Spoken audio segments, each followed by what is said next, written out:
അധികാരം അവകാശങ്ങൾക്ക് വേണ്ടിയിട്ടുള്ള മുറവിളികൾക്ക് നേരെ ലാത്തിയായി ഉയരുന്ന സാഹചര്യം വളരെയധികം അപകടകരമാണ്.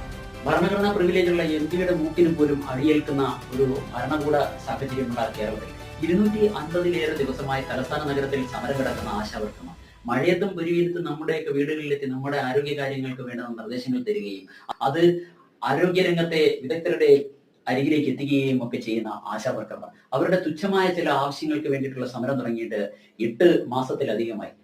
ഈ സമരത്തെ അടിച്ചമർത്തുന്ന ചില കാഴ്ചകളാണ് ഈ 2 ദിവസങ്ങളായി കണ്ടുവരുന്നത്. അവർ ഉപയോഗിച്ചുകൊണ്ടിരുന്ന മൈക്ക് പോലീസ് പിടിച്ചു പറിച്ചു കൊണ്ടുപോകുന്നു.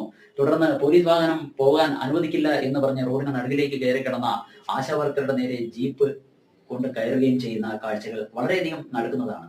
അടിയന്തരാവസ്ഥ കാലത്ത് തങ്ങൾ ഇതേപോലെ ഒരുപാട് പീഡനങ്ങൾ സഹിച്ചിട്ടുണ്ട് എന്ന് പറയുന്ന ഭരണകർത്താക്കൾ ഇത്തരം സമരങ്ങൾക്ക് നേരെ അതുമാതിരിയുള്ള മുറകൾ പ്രയോഗിക്കുന്ന കാണുമ്പോൾ കേരളമേ ലജ്ജിക്കുക എന്നല്ലാതെ മറ്റൊന്നും